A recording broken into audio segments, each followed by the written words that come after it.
Well, Yeah. first off, I do believe that some rules are meant to be broken. That doesn't mean all rules all the time. I do believe that has to be a balance. But for me personally, is structure is supposed to help people, not cage them. If I see a team that is going through burnout, I'm gonna scrape meetings for that entire week. So people can't always perform at 110%.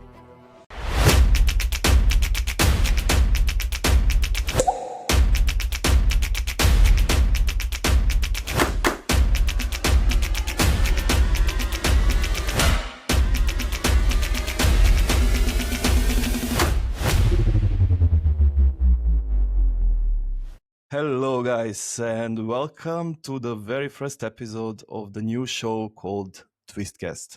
My name is Peter, and I will be with you every Monday from now onwards, where we will always go raw and unpolished.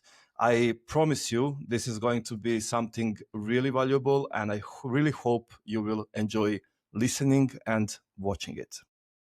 Today's guest is someone whose stories I really enjoy reading.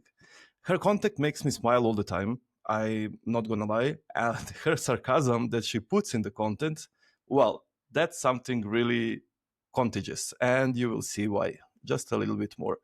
She leads teams, coaches, project managers, and also runs a very interesting called SCRUM and SASS on LinkedIn and probably beyond. And she turns chaos into clarity in a way only she can do, which is simple, sharp, and human before all. But I think it's better actually to witness it yourself. So let's jump in. Simina, shall we open this show together? Sure. Well, first of all, thank you for having me. And with that presentation, really, I don't know what else I could possibly add. So highly appreciate it. Pleasure is fully mine, Simina, and I'm really glad to have you here today.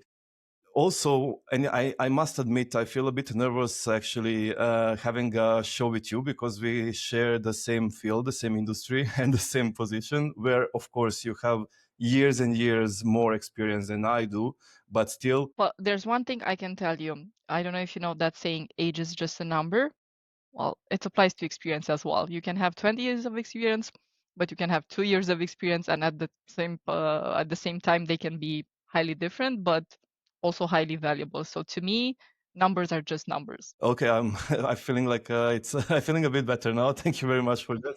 I hope I managed to get some good experience in the past years of living in the project symphony in these years. But let's see how it goes. All right. So before we move forward, I want to start with something I'm really curious about you, Simina. You led so many different kinds of teams. You had, let's say, confident ones. You had lost teams and everything that comes in between, as we know how it can happen. So let's say when you so shiny and excited walk into a room and feel the energies off, what's your first move? Well, this is actually a pretty great question because if we think about the human nature in general, when you see a problem, you want to jump into the problem and you want to fix it. First thing is, I do nothing. And it's going to sound really, really weird because something that I've learned along the way that comes with years of experience, but actually being present in my life is that you don't need to jump straight away whatever it is that you're dealing with. So if I feel that the energy of the team is off, well, I observe. I take the time to actually notice things. Instead of jumping straight in, I stay quiet and I observe. I check out the people who's speaking, who isn't speaking, who's talking over other people, who's basically really vocal, and who are my peers that are not so vocal, perhaps introverts, or perhaps I'm seeing difference between different personality, clashes in terms of culture, age gaps. It's basically a variety of things. But to answer your question, the first thing I do is basically nothing. I just sit and I observe and I do my internal audit, if you can call it like that. And then I actually come up with a game plan and I structure my thoughts and my analysis and everything. They may be having just a bad day. Maybe their dog isn't feeling well. Maybe they had a fight with their wife. I don't know. There's something there. So I'm always thinking about the human approach first, and I'm doing that internal analysis. Absolutely, and it's a very surprising answer to me, to be honest. But I've been thinking while listening to you, and actually there is a such sense behind your words, because sometimes the smartest move is actually just doing nothing, as you say, because observing, catching those signals from people, that's how you actually can see the full picture without jumping Hmm. straight to conclusions that you just explained. And that approach actually says a lot about your style, because not so many leaders can hold back like that, I think. Let me take you to something you once said. You said in one of your posts recently on LinkedIn. By the way, Simina is very active on LinkedIn. Please feel free to follow. I will drop her link in the video below. Make sure don't miss the fun. You posted recently that agile isn't choreography, but it's a rhythm. So when the team is out of sync, what does that rhythm look like? Well, for me, the steps or the way that I see things and I get to the conclusion that something feels off and maybe it's off rhythm in the day-to-day work that I do, either as a project manager or a scrum master, well, I do believe that an important part of my job is to notice things. It's basically there are the little signs that you can see along the way, and things have a way of revealing themselves, especially when you've been doing this job for a long time. And especially, I come from a background where I've had the opportunity and I've been lucky enough to interact with multiple different cultures. So to me, something when someone says a joke, but it's not really a joke, it's a little bit passive aggressive, I can sense that and I can integrate that into my thought process. So if the rhythm is off track, that doesn't necessarily correlate with the fact that people move at different speeds. So for me, rhythm is not tied to speed because we're all humans and we're all unique in our own different way. It doesn't mean we all have to move in the same at the same speed.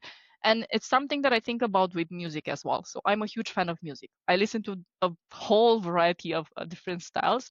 And to me, I think about, I don't know, a symphony. So you've got the conductor, but then you've also got different people that are playing different instruments. And not everyone is singing to the same tune. And not everyone basically has the exact same space.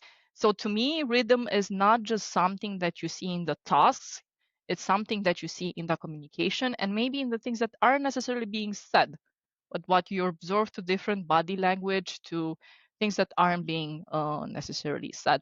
So I take a step back, I listen, I try to spot where the issue might be coming from, but at times it may be just a simple thing, like maybe just telling a joke at the right time, or maybe taking an extra step to inquire about someone's personal day or how they did the previous day. So it's just those little things, and it can also come to structure.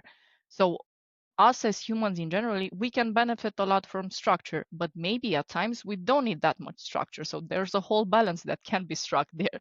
I completely get you here, and I feel with you. I believe it depends on every each individual scenario, because it can be so many things, so many solutions. But I love how you said that you approach with those small mini jokes, mini things, something that really can make people to try to maybe read people or to understand Mhm. actually what's staying behind.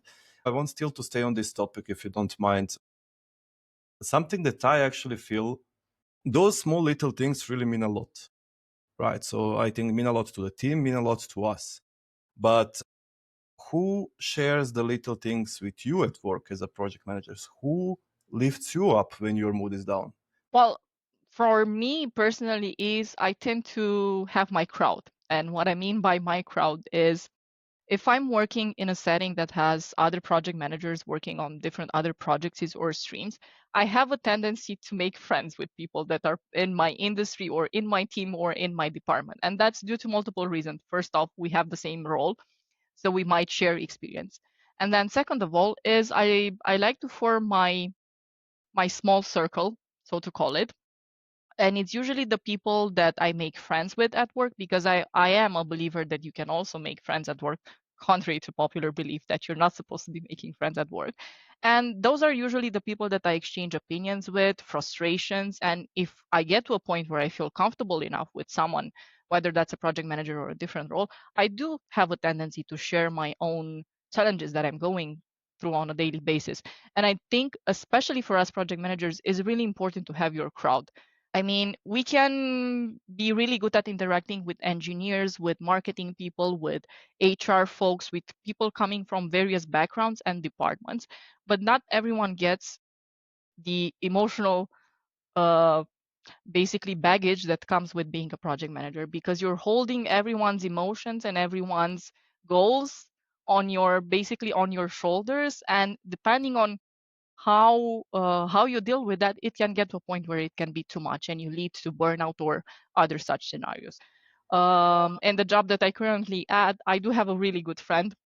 She's in a similar role, and we do exchange opinions from time to time, like frustrations. I'm dealing with this. How do you usually deal with that? Or I don't know, I've got someone from a different country that I haven't interacted with.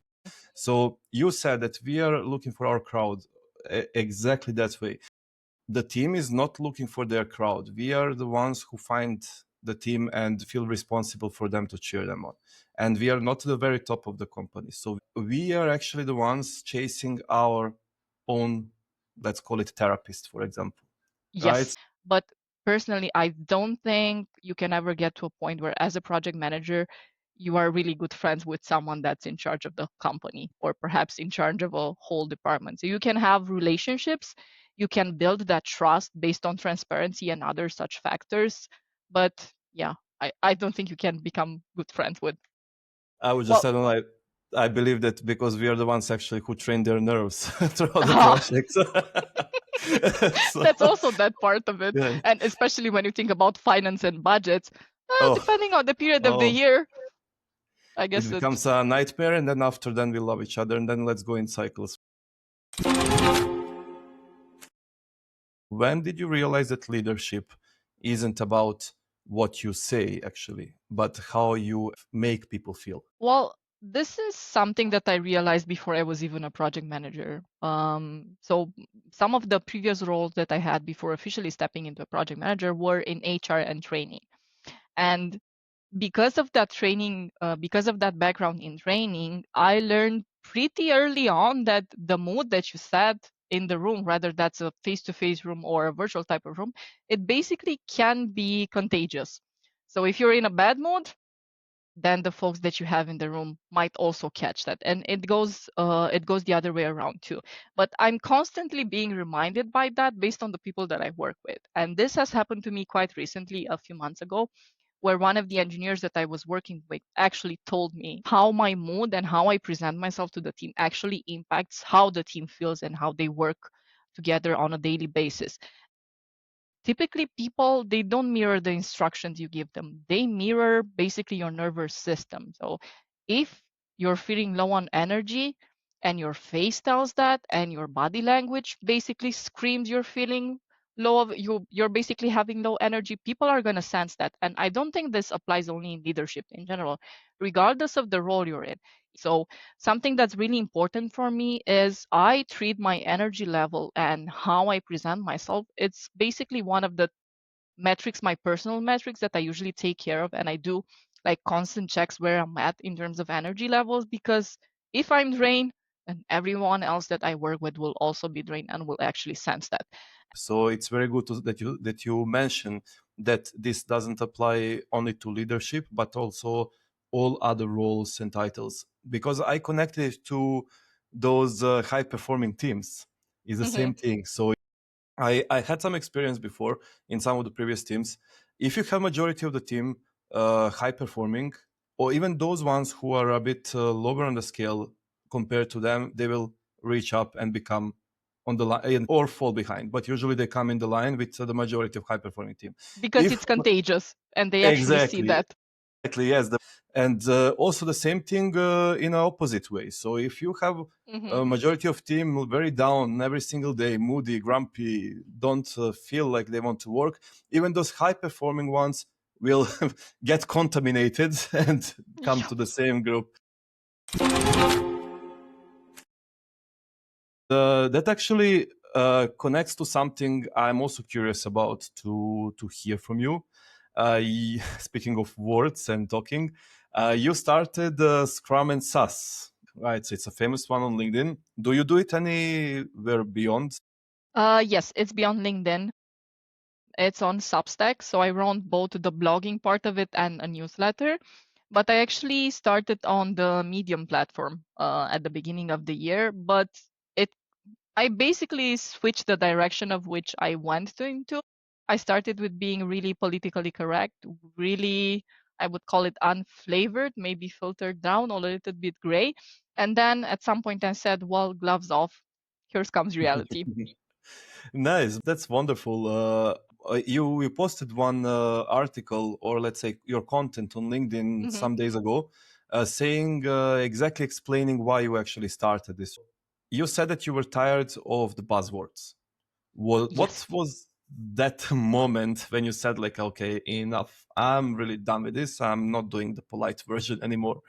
Well, it's actually a twofold because it was in two separate moments of the week, but it was in the same week. So the first moment was I was in a meeting, and well, I think most of our audience can connect with this. The type of meetings that go on and on and on, and you think to yourself, this could have been an email for sure. And it was one of those meetings where people were talking about agility.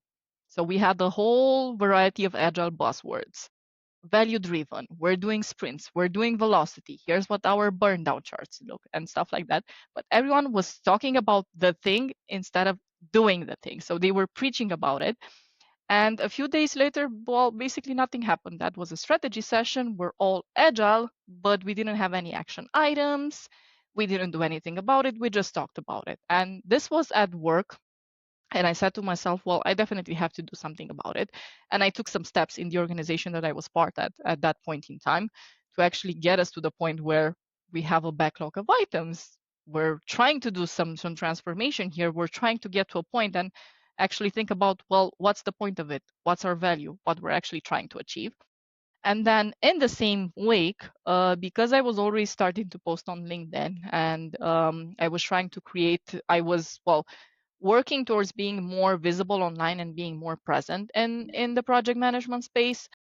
I saw a whole bunch of posts from people on LinkedIn. I'm not going to name names, but those were people that had, in terms of following, a lot, like a lot.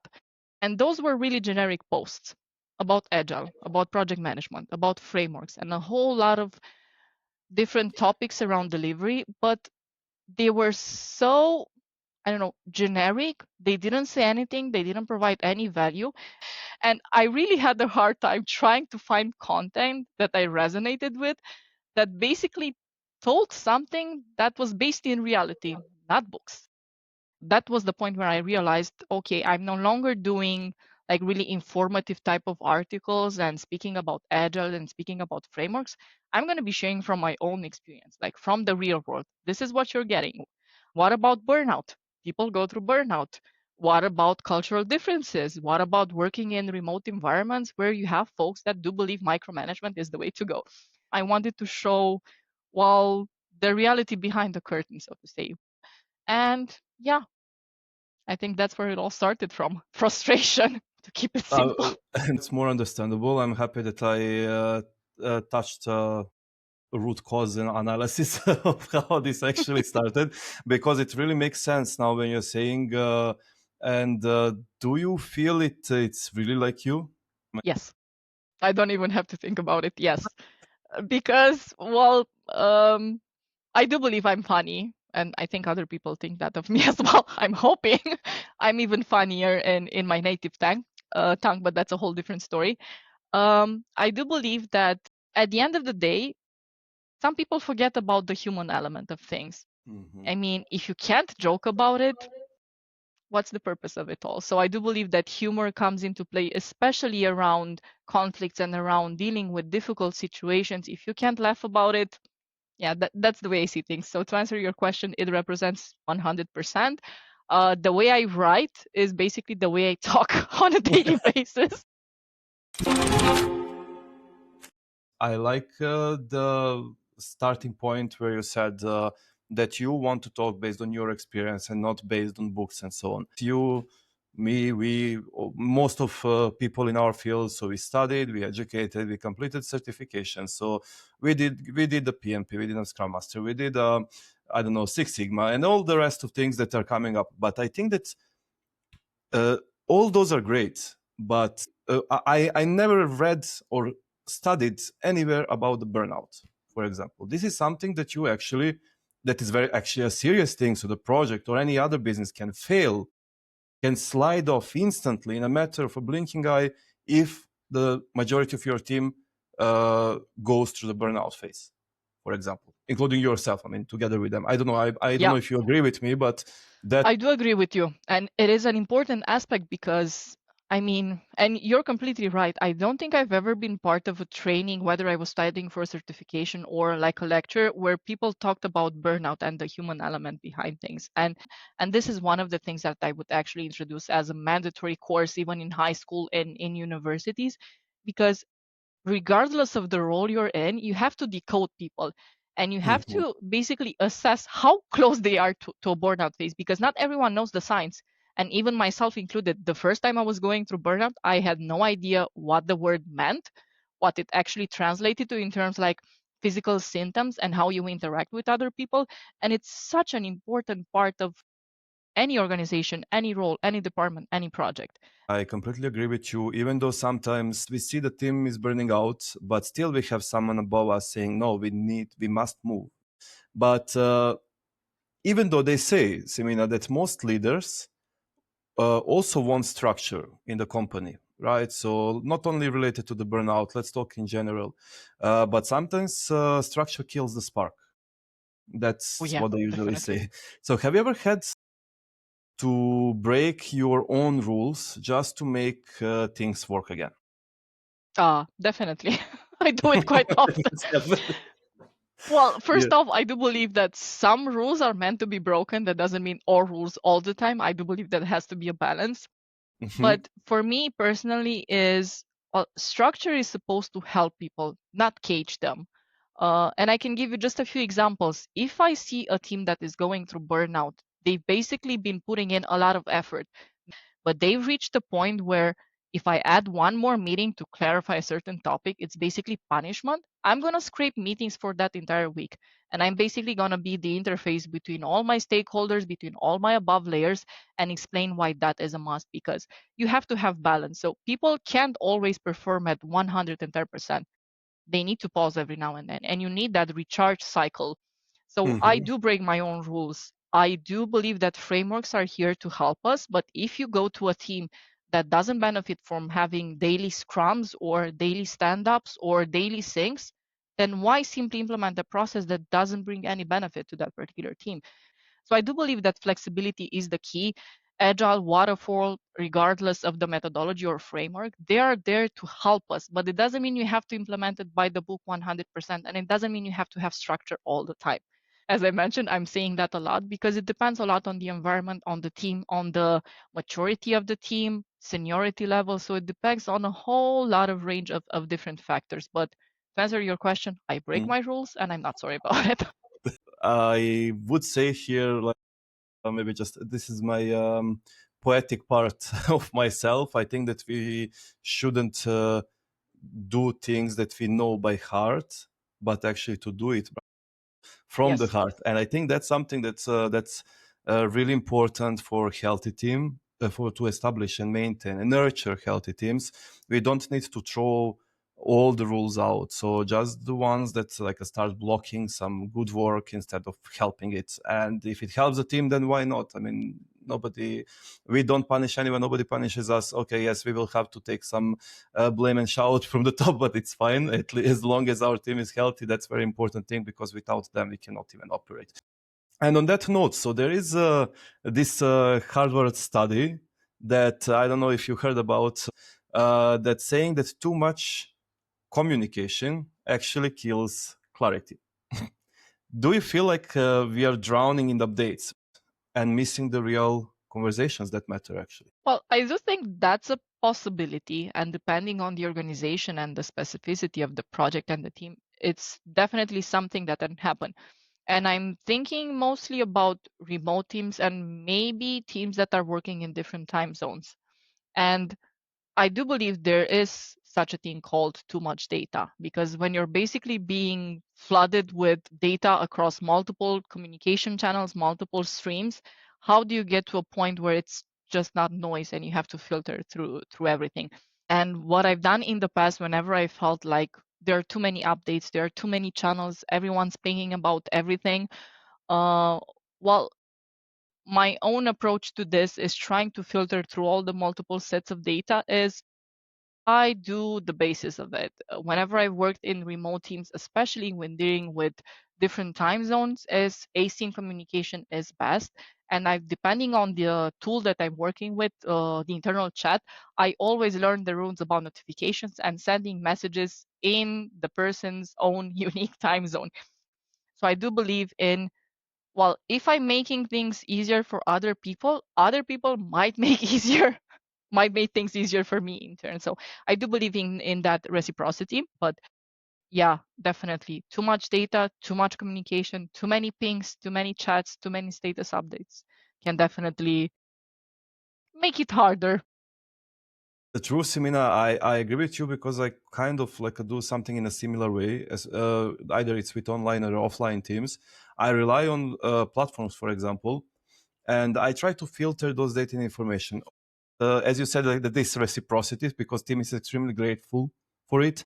And then if we see that something is really crucial, even though it's not in their domain, I'm the one usually who go and approach a team member and say, please have a look at this. This is something that might benefit your field or your part or your task that you are doing.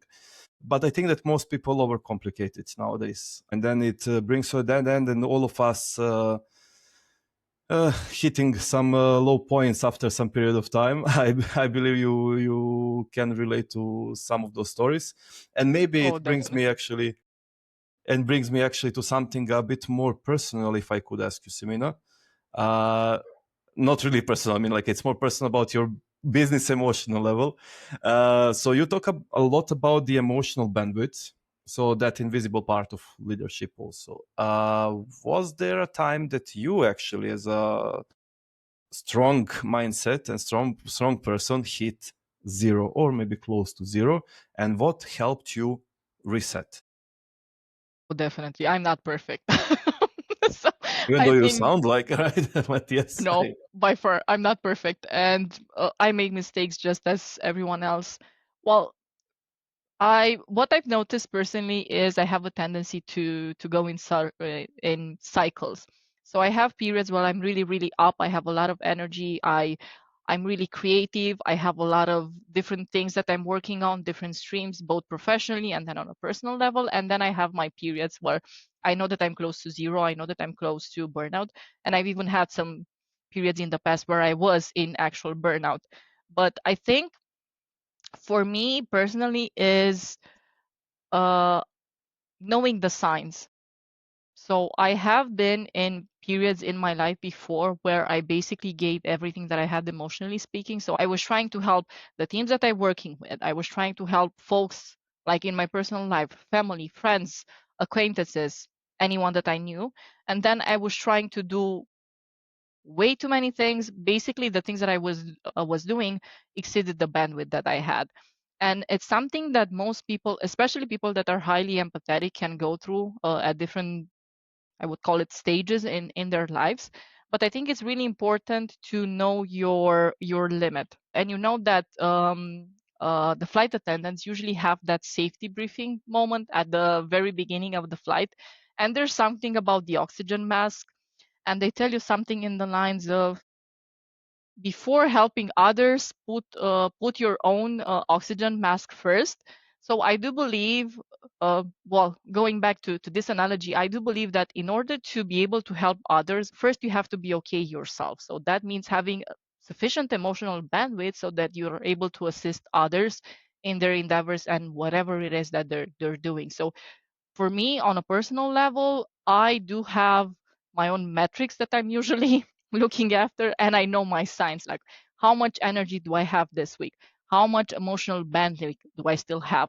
What is this week so far in terms of empathy versus compassion? Because if you're not careful, you can hit zero so close, or you can basically go across that point, and the difference is really, it isn't that much. And as leaders, especially as project managers working on diverse projects and teams, I do believe it's important that we're okay, first of all, before we're able to help others. I don't know if that answered your question. Absolutely, and you see, I don't know if you can see my face. Maybe I'm having a poker face, but I'm really amazed. Yes, And you do have a honestly, poker face. yeah, I do. But yes, it answered the question, and it's something which is very deep, because especially that part of learning to set limits that you said, so limits for yourself and knowing where your line is, and yourself first. Yes, of course, right. Many people will relate to this as calling it selfish. You probably had this before. It used to annoy me, but now I'm just I become not sarcastic, but maybe just with a small smile on my face, saying okay. And then they tell me I'm arrogant. Then it's like I don't mind anymore. I don't have time to be bothered by those thoughts. But yes, I think that oxygen mask first, as you said, because otherwise you cannot help anyone anyway. Hmm. So let's first save ourselves, then we can help others. And that's really real it's leadership. I completely disagree that it's selfishness. It's a real leadership. What you just said perfectly connects with my next question, because empathy is powerful, but I think it can be, let's say, both ways. Why I'm saying this is because they say that highly empathetic leaders burn out faster because they feel too much. What do you think about this? Oh, it's true for sure. See? Do you ever catch yourself? Do you ever catch yourself caring too much, and then just like you need to sober up again and saying like, okay, Simina, please hold on, we cannot do this way. Yes, I do that quite oftenly. And again, I'm not perfect, so I do preach certain things and I do teach other people like learning the signs, having boundaries, but I myself am breaking my own rules from time to time. So I find myself in situations where there isn't anything more that I can give. But in Romanian, we have a saying that basically translates to something like this: when you can't, you can just a little bit more.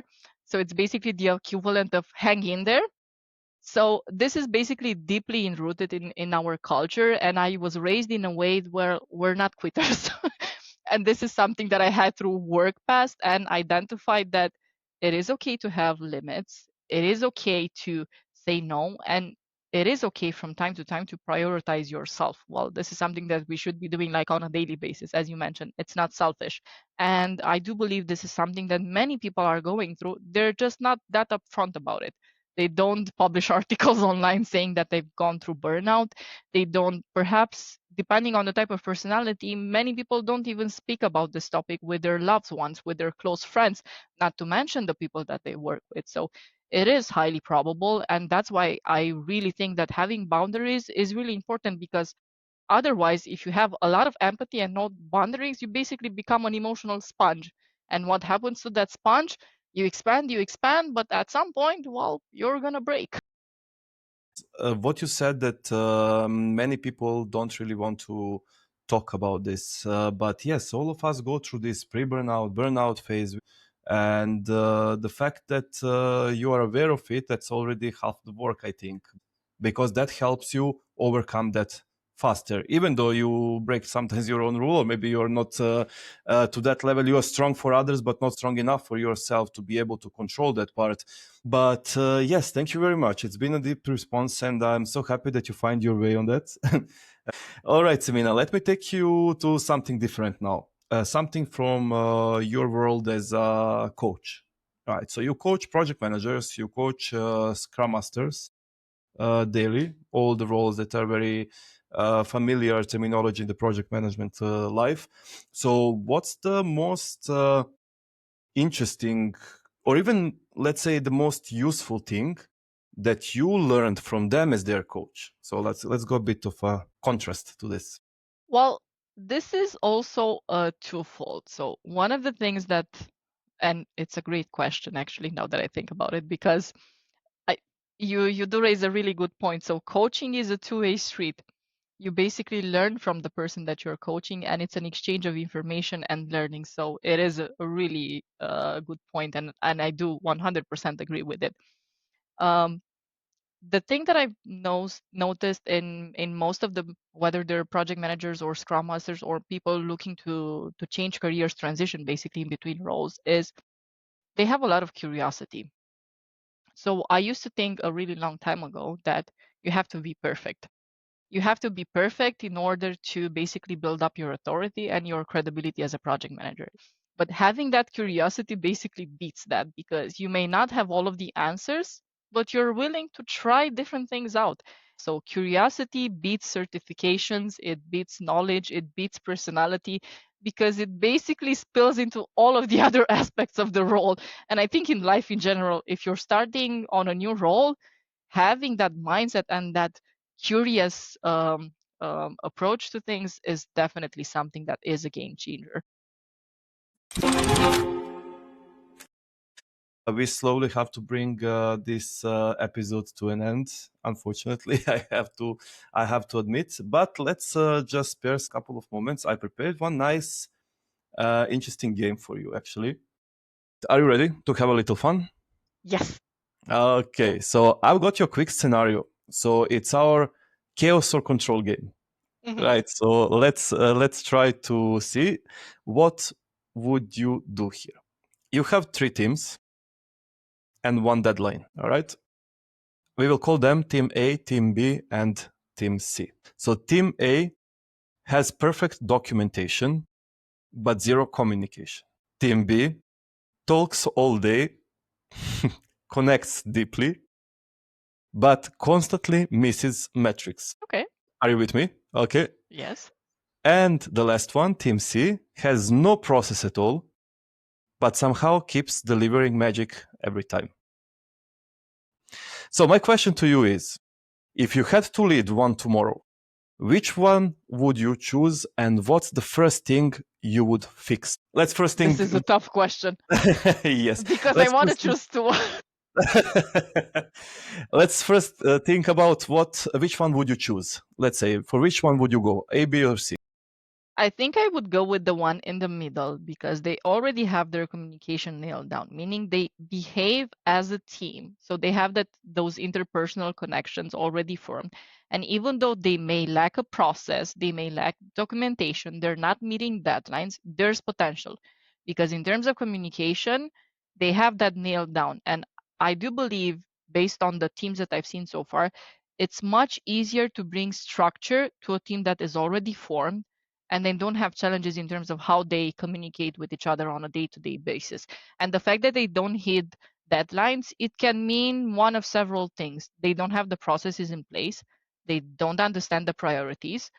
Priorities maybe aren't communicated to them. But I think these are all things that are potentially fixable. But if you have the team that is not communicating, then that may be a little bit tricky. Now, I'm not saying that it's not fixable by far, but it may be a little bit tricky, because you might have situations where you've got low performers, high performers, people that are not speaking up, conflicts, burnout, multiple different things. So although it's not an ideal answer, I would call it, and it's a really tricky question, because it's not the kind of question where you have a straightforward answer and you can say this is definitely the right answer. So, really good one. Thanks a lot, Simina. And I think that this is very subjective, right? So there is no right answer here. It's just your personal opinion. And that's what I wanted to hear from you, because it's very tricky. As I think that all 3 teams that we mentioned, they have their own way of chaos, right? So different kind of chaos. But thank you. I can see it's interesting point. But I actually get why would you choose that. And it opened my views a little bit longer, because when I was making this logical one, if I can share my opinion for this. Sure. So, I'm curious. as I say, 2 colleagues, right, in the same field. So I would, for example, maybe on the first, looking at this, I would go with the last one. So the messy one that still delivers, right? So because, I don't know, I would rather shape that raw energy than to force some fake orders. Let's say what can happen with, for example, Team A. So I think that a chaotic team, if they're really in a mess, but coming with assumption that there is trust already, even though they're messy, because messy teams can also have trust, right? I mean, develop trust. For sure. So chaotic teams, like for example with trust, they can evolve even more. A perfect team with no spark for me, it just maintains. There is no progress in that, if you must agree. Mm-hmm. And that's the thing that's about leadership, because it's not about control, it's more about directing them. But I think that team B and team C are actually in a very close, I would say, connection, because those are great. They have a bond. But I believe that team A I would never go for, and I think that we agree about that one completely. Teams with perfect docs and documentation but zero communication, I couldn't work with that team, honestly, to be honest with you. All right, thanks a lot, Simina. I hope you enjoyed the game. It was something a little bit... It was really interesting. Oh, I'm so happy to hear that. Thanks a lot. Okay, I think it's time to bring this really to an end. For anyone listening right now, doesn't matter if they are in all these fields or not, so can be any other field. What's one truth from the agile world that actually makes life better? Well, that is a great question to end on a high note, so to say. Absolutely. Because, well, I do believe that at its core, agile isn't just about the tech industry and about software delivery. To me, at the core, agile is about awareness. So basically, one of the important principles of agile and what it teaches is you need to inspect and adapt. It pretty much goes the same way in life too, depending on what you're experimenting with. You try things, you learn fast, but that's also that component of don't cling to things. If you're trying out a new role and you're experimenting different things and you get rejections, well, forgive yourselves for the version of you that didn't know better. Because just as you would experiment with a project and you're maybe doing a proof of concept, you don't know the things you don't know. So do the experimentation, learn something, move on. So I think that's something that could be applied regardless of the role you're in, regardless of the industry, and regardless what you're doing, like on a personal level, and even with hobbies and with passions and with everything, really. Thank you, really, Simina. This was really something that's strongly valuable and that can really help people a lot. I really appreciate how open you were today with me and with all our listeners. And you really didn't hold back. You really opened up completely. And this is really something that's highly appreciated from my side, especially that you brought the real parts of leadership that people don't always talk about. And that honestly is exactly why conversation like this actually matter. So Simina, thanks a lot for being here, for sharing your energy, your experience, and just bringing your sass in the best way. That's the thing that we needed here. Thanks a lot. I really appreciate it. Well, it's been my pleasure, and it's definitely been an honor, Peter. And for all of our audience, stay tuned. I'm pretty sure this podcast is going to be one freaking amazing podcast that everyone can learn from. Let's share, let's hope. Thank you very much, Simina. Appreciate your support on this. My pleasure. All right. I really like how she kept things real in this talk. So no buzzwords, no drama, just honest leadership. She reminds us that clarity comes from energy and connection, not really control. Thank you, Simina, for the honesty and the humor. And to everyone listening, keep your work smart, your people human, and don't fear little chaos. You will always have it in your life, either personal or professional. If you enjoyed this one, please subscribe. There is more coming. We are not only on YouTube. Check out Spotify for audio version, maybe if you want to listen while driving to your workplace. LinkedIn, Instagram, TikTok for shorts, whichever fits you better. See you in the next twist every Monday. Thank you.